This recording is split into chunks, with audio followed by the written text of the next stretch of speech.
Michael Torres scored 199 points on Family Feud Fast Money, one single point short of the 200 he needed to win $20,000 for his 7-year-old daughter Sophia's chemotherapy.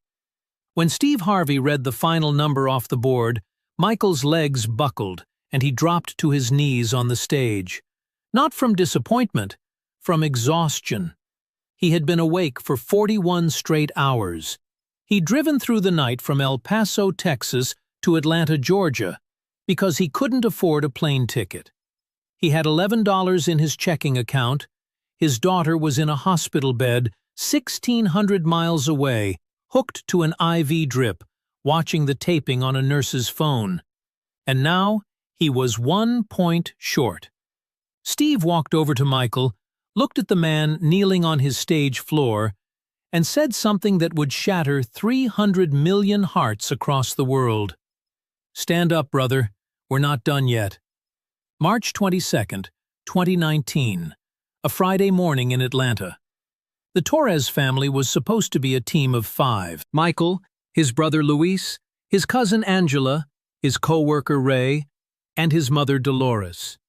But Dolores had called from El Paso at 4 a.m. the night before the taping to say Sophia's white blood cell count had crashed and she needed to stay at the hospital. Luis flew in from Phoenix at the last minute to fill the 5th spot.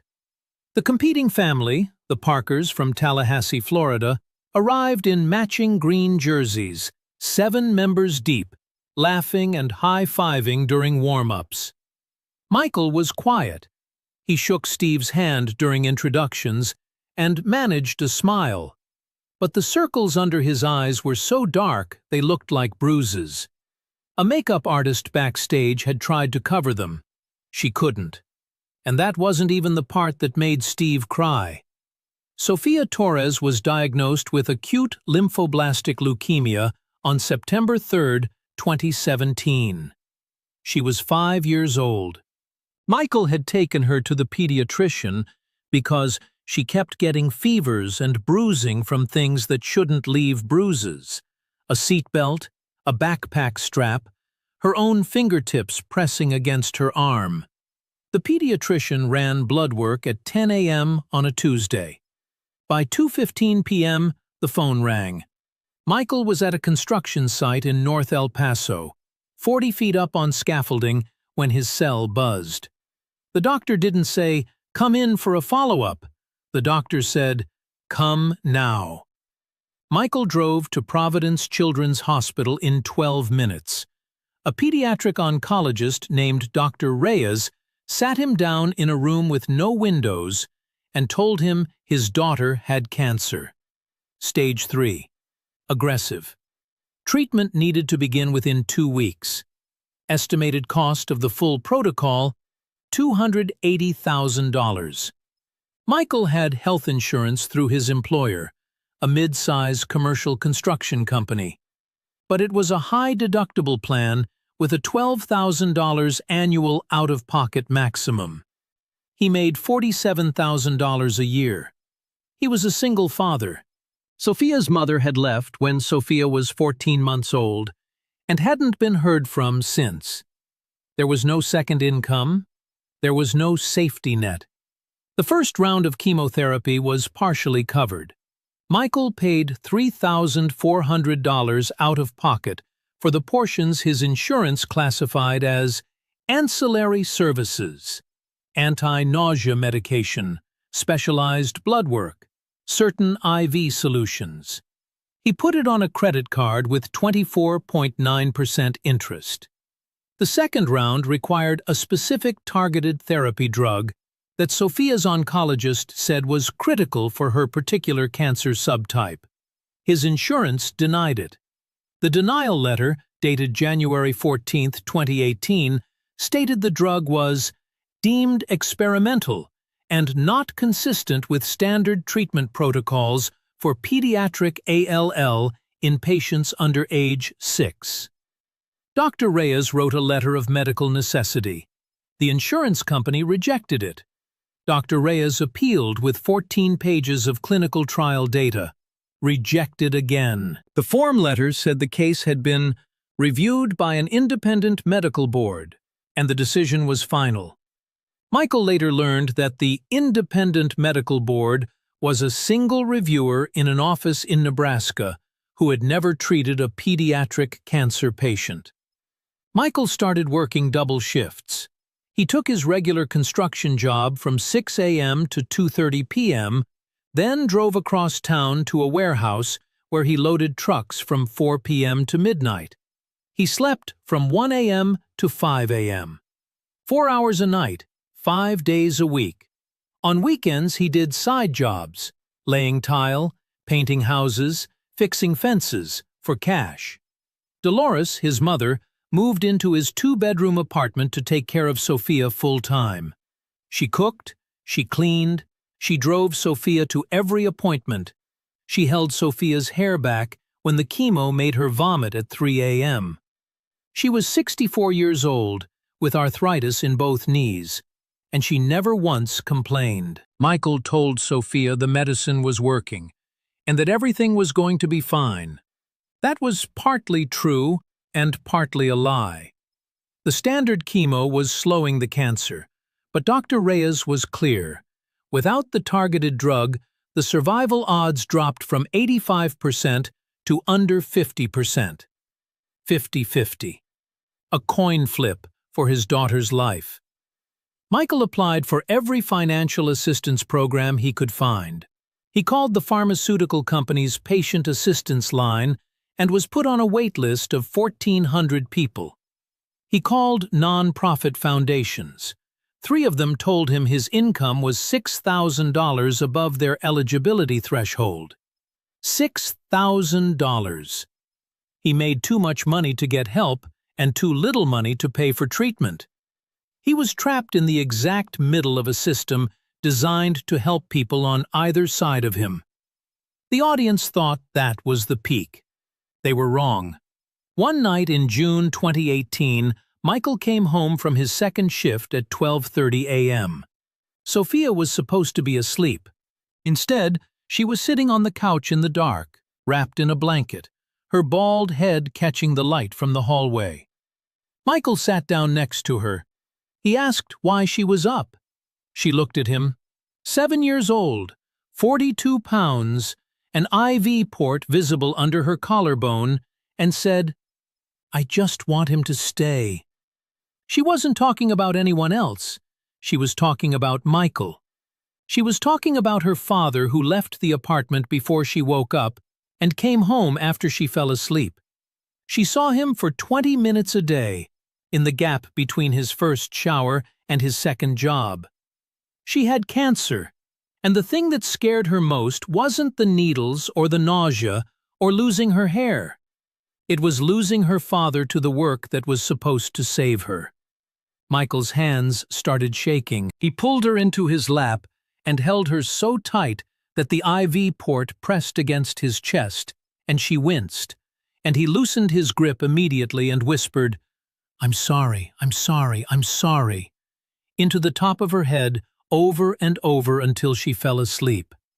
Michael sold his truck in August 2018 for $8,200 and bought a $900 car that broke down twice a month.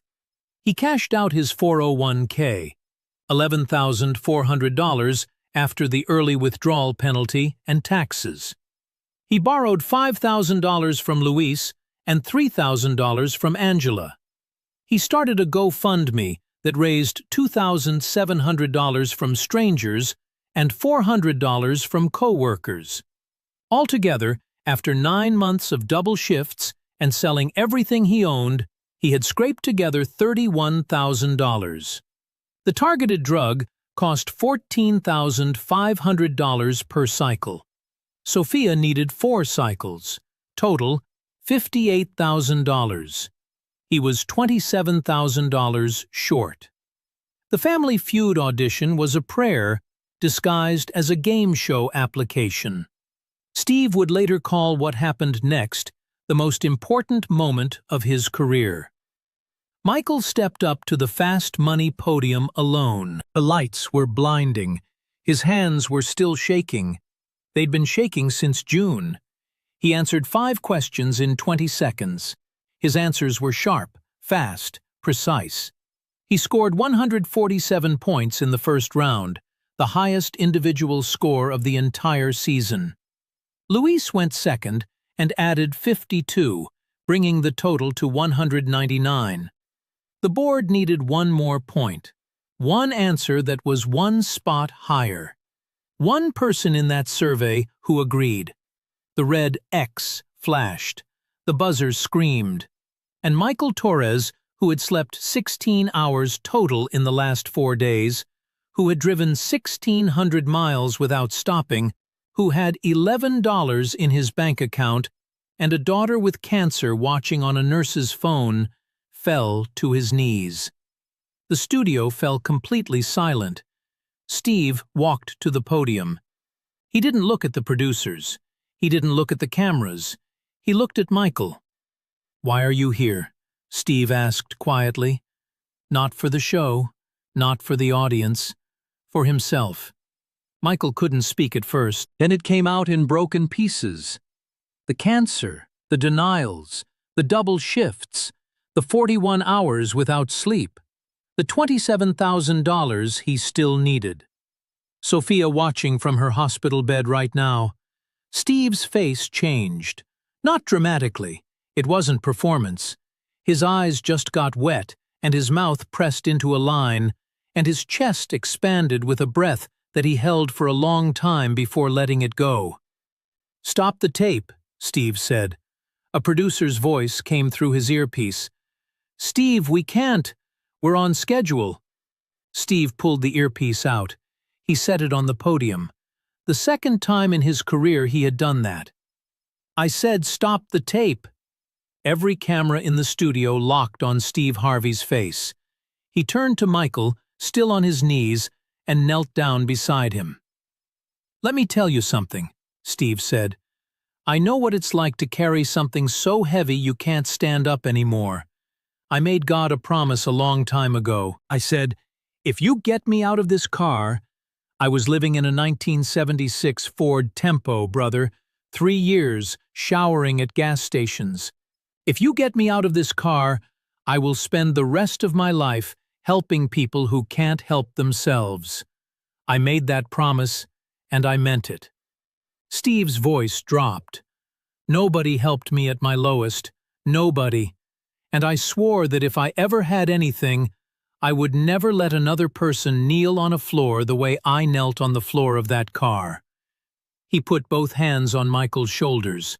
"So stand up, because I'm about to keep my promise." But Steve wasn't done. He stood and turned to the Parkers, the competing family who had won fair and square. He didn't ask them anything. He didn't have to. Vanessa Parker, the family matriarch, was already walking across the stage with tears streaming down her face. She wrapped her arms around Michael, a man she'd met 2 hours ago, and said, "You take that money. You take every penny." Steve awarded both families the full $20,000. He covered the second payout himself, writing a check on camera. But Steve wasn't done. He pulled out the producer's phone and called Providence Children's Hospital in El Paso. On camera, in front of 200 people, he asked for Dr. Reyes by name.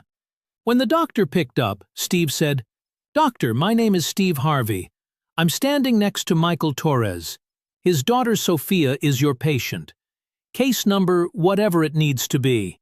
I need you to tell me exactly what drug she needs, exactly how many cycles, and exactly how much it costs, because we're paying for it, today."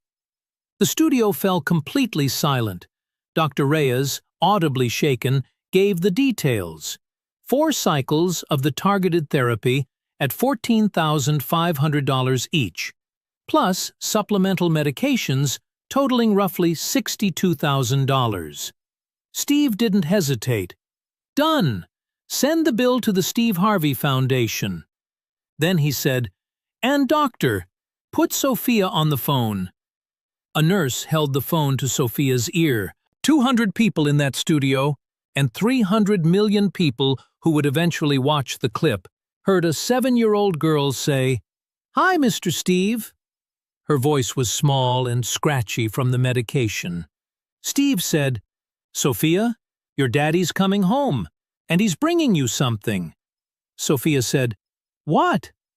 Steve looked into camera 3 and said 5 words that would become the most shared sentence on the internet for 3 consecutive weeks. "No child fights cancer alone." The crew was crying.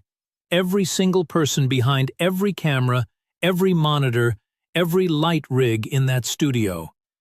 A sound engineer later said he had to mute his microphone because he was sobbing too hard to stay quiet.